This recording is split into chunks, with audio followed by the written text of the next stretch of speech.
Hello everybody, good morning to all of you. Myself Dr. Rajkumar Verma is going to explain now today another very important topic of relativity, that is simultaneity.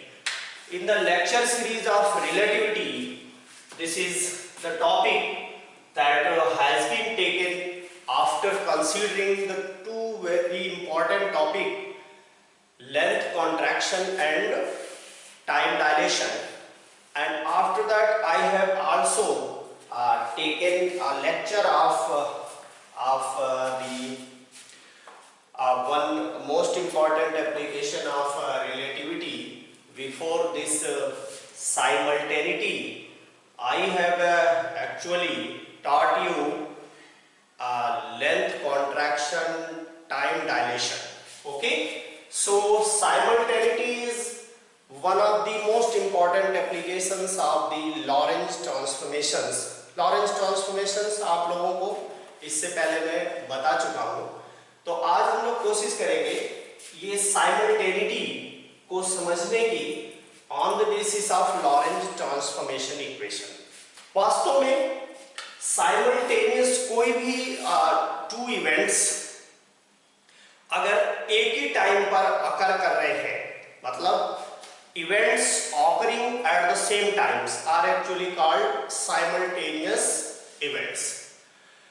ये जो simultaneous event है या simultaneity है, ये भी एक relative phenomena है. It is not absolute phenomena.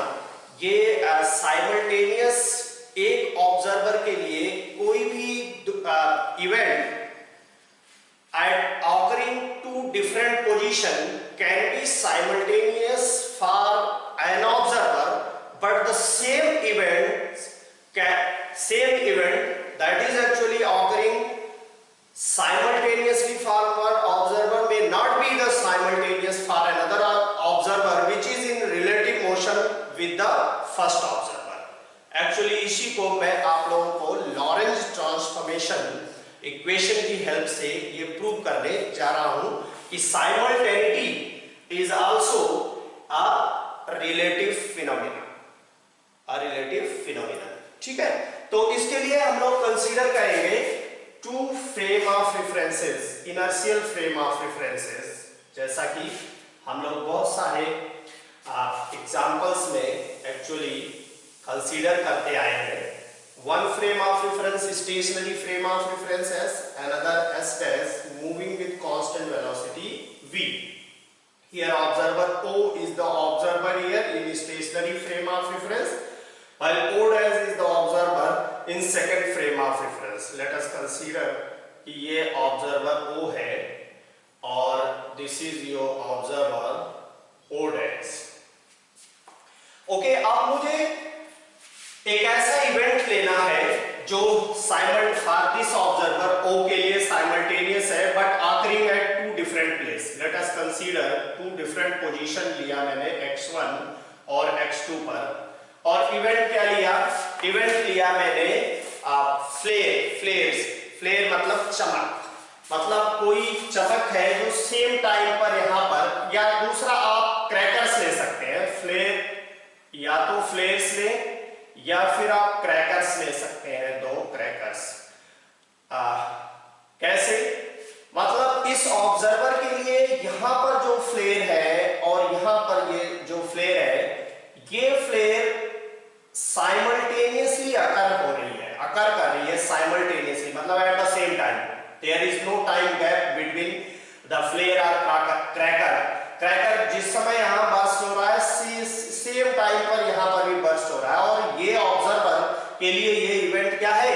Simultaneous event है. Simultaneous event mean occurring eight the same time. उसी टाइम पर वो दोनों क्रैकर क्या कर रहे हैं? बर्स्ट कर रहे हैं, या फ्लेयर वहां से प्रोड्यूस हो रही है, और वो ऑब्जर्वर को ऐसा लग रहा है कि जिस टाइम यहां पर फ्लेयर या क्रैकर बर्स्ट हुआ है उसी टाइम पर यहां पर फ्लेयर साइन हुई या फिर क्रैकर बर्स्ट हुआ उसी समय. But for this observer O dash observer which is moving with a velocity, अब ये velocity, this velocity must be order of the velocity of light. Relativity का तभी आप कंसीडर कर पाएंगे जब आप ये सेकंड फ्रेम ऑफ रेफरेंस में जो सेकंड ऑब्जर्वर है moving with constant velocity that must be comparable to the velocity of light.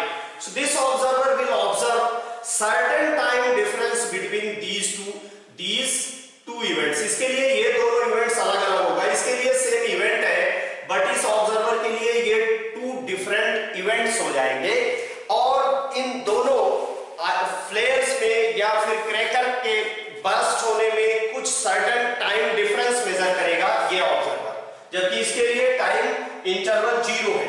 Time interval 0 मतलब इवेंट कैसा है? Simultaneous.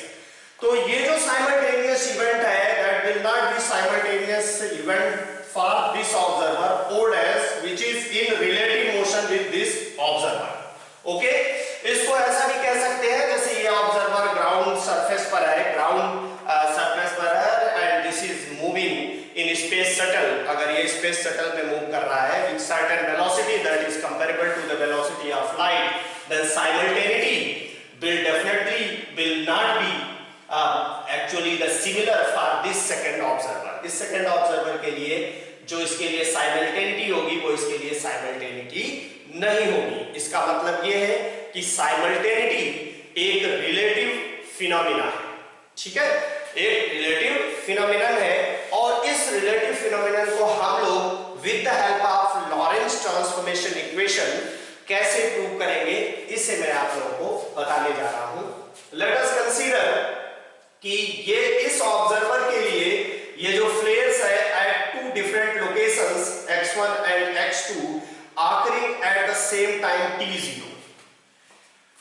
Let us consider for this observer, but this t0 will be different for this observer. For observer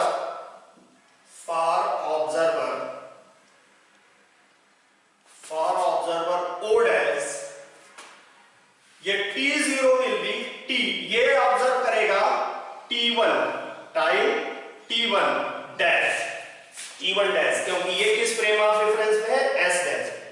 इसके लिए ये time कितना major होगा? t0 जो कि स्टेशनरी फ्रेम ऑफ रेफरेंस में है. ये ऑब्जर्वर t0 माइनस किस पोजीशन पर? x1 v divided by c square. v is the relative velocity between these two frames. Frames कैसे हैं? Inertial. Under root of 1 minus v square by c square. ये equation मैंने कहां से लिखा है? This equation is Lorentz transformation equation for time जो कि रिलेटिव क्वांटिटी होती है, आप लोग जानते हैं लॉरेंस ट्रांसफॉर्मेशन में. So this time will be given by this Lorentz transformation equation. This is time measured by the sign by this observer. इस O dash ऑब्जर्वर जो टाइम मेजर करेगा, जो कि t0 टाइम किसके लिए था? ऑब्जर्वर O के लिए. ये डेफिनेटली इस ऑब्जर्वर के लिए ये time will govern by the Lorentz transformation equation.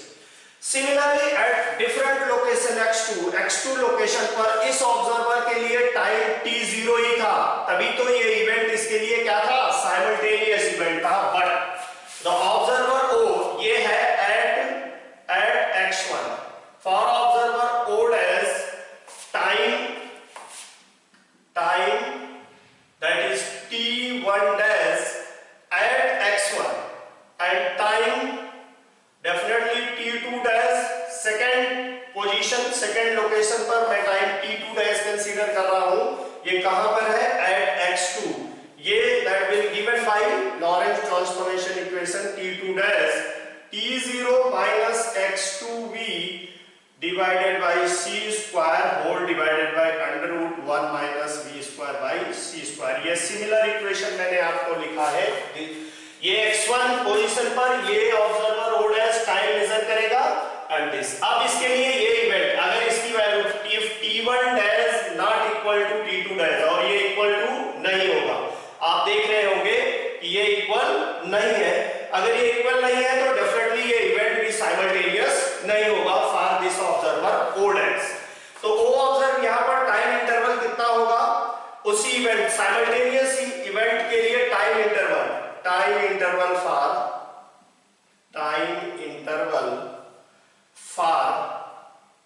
Observer O dash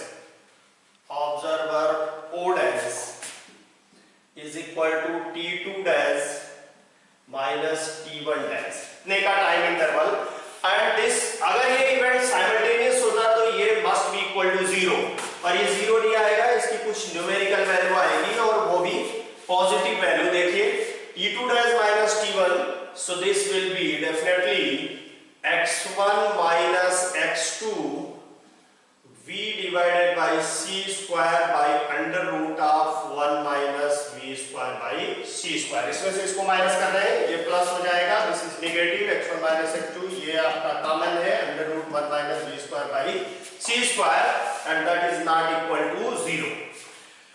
So this signing of flares or bursting of crackers at two different locations which was simultaneous event for the observer O is not simultaneous events for observer O dash। Therefore simultaneity is actually a relative phenomenon in spite of being a absolute one। absolute phenomena नहीं है बल्कि कैसा है, relative phenomena, और इसको हमने बड़ी आसानी के साथ लॉरेंस ट्रांसफॉर्मेशन इक्वेशन की हेल्प से इसको प्रूव कर दिया। अब यहां पर एक बहुत इंपॉर्टेंट क्वेश्चन अराइजेस हियर। क्या क्वेश्चन अराइज होता है कि इस ऑब्जर्वर के लिए event occurring eight the same time t0, मतलब ये इवेंट साइमल्टेनियस है, और इस ऑब्जर्वर के लिए ये इवेंट नॉट साइमल्टेनियस बट इसमें कुछ time, there is some time difference, delta t not equal to 0। इसके लिए delta t is equal to 0।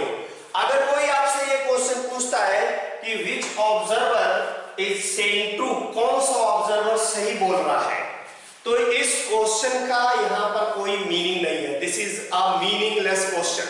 कैसे मीनिंगलेस क्वेश्चन कैसे है? ये ऑब्जर्वर भी सही कह रहा है और ये ऑब्जर्वर भी सही कह रहा है। क्यों दोनों ऑब्जर्वर कैसे सही कह रहे हैं? क्यों? Because they are actually sitting in different frame of references.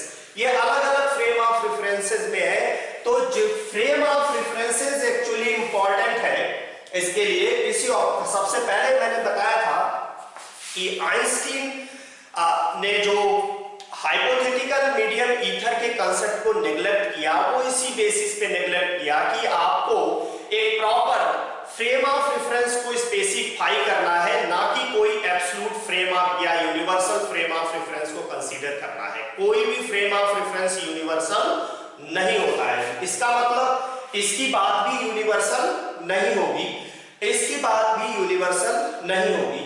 ये जिस फ्रेम ऑफ रेफरेंस के रेफरेंस में बात कर रहा है, यस, अगर मैं केवल एस फ्रेम ऑफ रेफरेंस के रेफरेंस में बात इस ऑब्जर्वर ओ की करूं तो that event will be simultaneous. लेकिन अगर आप इस फ्रेम ऑफ रेफरेंस को चेंज कर दिया जाए और observer second frame of reference में हो जाए जो कि उससे रिलेटिव है, तो फिनोमेना साइमल्टेनिटी भी रिलेटिव फिनोमेना बन जाएगा in spite of being absolute और universal phenomena.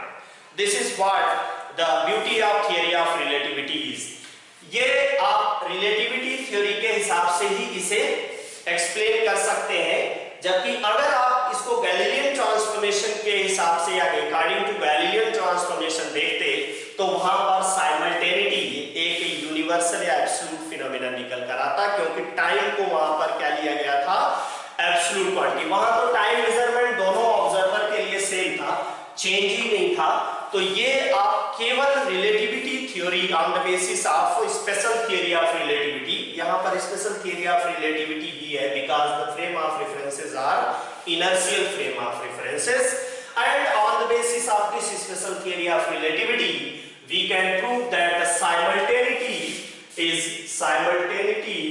Is a relative phenomena, relative phenomena. Okay, अब दोनों ऑब्जर्वर ट्रू कह रहे हैं, ये ऑब्जर्वर दूसरे अपने हिसाब से सही कह रहा है, ये ऑब्जर्वर अपने हिसाब से सही कह रहा है। अगर इसके रिस्पेक्ट में आप सोचेंगे तो this is saying true, this observer in second frame of reference moving with constant velocity is also saying free. वो जो कुछ देख रहे हैं वो कह रहे हैं सही कह रहे हैं, और डेफिनेटली वो जो देख रहे हैं यही देखेंगे। ये ऑब्जर्वर अगर v वेलोसिटी से मूव करेगा तो डेफिनेटली इन दोनों इवेंट्स जो कि साइमल्टेनियस इवेंट है इस ऑब्जर्वर के लिए will definitely not be simultaneous event, बल्कि कुछ टाइम गैप। इसको ये ट्रैकर पहले फूटेगा, ये बाद टाइम गैप होगा। तो अब क्वेश्चन ये उठता है कि फिजिक्स के वो सारे फिनोमिना जो जिसमें साइमल्टेनिटी की रिक्वायरमेंट होती है, वो फिनोमिना क्या वैलिड होते हैं कि नहीं होते हैं। वो फिनोमिना एक्चुअली जितने भी फिजिकल फिनोमिना साइमल्टेनिटी को यूनिवर्सल मानते हैं, वो सारे के सारे physical phenomena are actually not valid phenomena. ऐसा हम वैलिड फिनोमिना उसको नहीं मानेंगे, क्योंकि साइमल्टेनिटी यूनिवर्सल फिनोमिना नहीं है, ये एब्सोल्यूट फिनोमिना नहीं है, बल्कि ये एक रिलेटिव फिनोमिना है। इसको हम लोग एक बहुत ही इंपॉर्टेंट एग्जांपल से समझ सकते हैं, and the example is law of conservation of energy. Law of conservation of energy को ऐसे कह सकते हैं कि energy is neither created, law of conservation of energy, and not destroyed. ऐसा हम सभी लोग बोलते हैं कि एनर्जी को ना तो हम क्रिएट कर सकते हैं और ना ही इसे डिस्ट्रॉय कर सकते हैं। और ये ट्रू है ऐसा आइसोलेटेड सिस्टम के लिए। ये ऐसी बात अगर हम करते हैं तो late us consider a isolated system. Isolated system की जो टोटल एनर्जी होती है ये कांस्टेंट होती है, ऐसा आप सभी लोग जानते हैं। आइसोलेटेड सिस्टम कैसा सिस्टम होता है? एक ऐसा सिस्टम होगा जिस सिस्टम का कोई एनर्जी एक्सचेंज नहीं होगा मीडियम के साथ। मीन ना तो मीडियम से ये सिस्टम कोई एनर्जी ले सकता है और ना ही ये मीडियम को कुछ एनर्जी दे सकता है। मतलब इस सिस्टम में ना तो एनर्जी में कोई लॉस होगा और ना ही एनर्जी में कोई गेन होगी। ऐसे सिस्टम के लिए आप ये कह सकते हैं कि ये system actually law of conservation of energy को फॉलो करता है, ठीक है। लेकिन अब ये law of conservation of energy को फॉलो करने वाले कोई दूसरे सिस्टम, क्या कोई ऐसा सिस्टम जो आइसोलेटेड नहीं है? आइसोलेटेड सिस्टम में law of conservation of energy क्या वायलेट होती है? नहीं, बिल्कुल नहीं। हाँ, ऐसा जरूर हो सकता है कि टू डिफरेंट ऑब्जर्वर के लिए अगर मैं कोई एक ऐसा सिस्टम कंसीडर कर लूं, टू डिफरेंट आइसोलेटेड सिस्टम ना लेकर के टू डिफरेंट सिस्टम्स ले लें, टू डिफरेंट सिस्टम्स, मतलब system S and S dash system, और एक ऑब्जर्वर यहां पर है, एक observer in system S and another observer is system S dash, और law of conservation of energy के बारे में सोच रहे हैं। अब टू डिफरेंट प्लेस, जैसे मान लीजिए यहां किसी एक प्लेस x1 प्लेस पर कुछ एनर्जी लॉस होती है, एनर्जी लॉस होती है, तो डेफिनेटली समवेयर कहीं ना कहीं किसी पोजीशन पर एनर्जी में कुछ गेन होगा। मतलब इफ एनर्जी लॉस यहां पर इस जगह पर लॉस है, तो यहां पर एनर्जी में at another place definitely will be same amount of energy. Let us consider कि loss in energy delta E यहाँ पर है, तो definitely किसी प्लेस पर delta E amount का एनर्जी का गेन हो रहा होगा in order to maintain law of conservation of energy। ऐसा definitely हो रहा होगा। और इस ऑब्जर्वर को जो कि एक ऐसे फ्रेम ऑफ रेफरेंस में है, एक ऐसे सिस्टम की बात कर रहा है ये ऑब्जर्वर, जो सिस्टम कैसा है? आइसोलेटेड सिस्टम नहीं है, ठीक है। और हर टाइम पर ये law of conservation of energy, law of conservation of energy किसी भी टाइम पर अगर आप इसको चेक करेंगे तो law of conservation of energy will always be valid, ये हमेशा वैलिड होगा। बट हो सकता है कि इस ऑब्जर्वर के लिए मोमेंट, वो टाइम जिस टाइम एनर्जी में लॉस हो रहा है और यहां पर सेकंड प्लेस में जिस टाइम एनर्जी में गेन हो रहा है, इस ऑब्जर्वर के लिए वो इवेंट साइमल्टेनियस इवेंट हो, ठीक है। वो इवेंट क्या है? साइमल्टेनियस इवेंट हो। बट इस सेकंड ऑब्जर्वर के लिए वो इवेंट साइमल्टेनियस इवेंट नहीं होगा, बल्कि कुछ थोड़ा सा टाइम गैप होगा, तो इसका ये मतलब नहीं हुआ कि इस ऑब्जर्वर के लिए law of conservation of energy violate हो रही है। No, definitely not.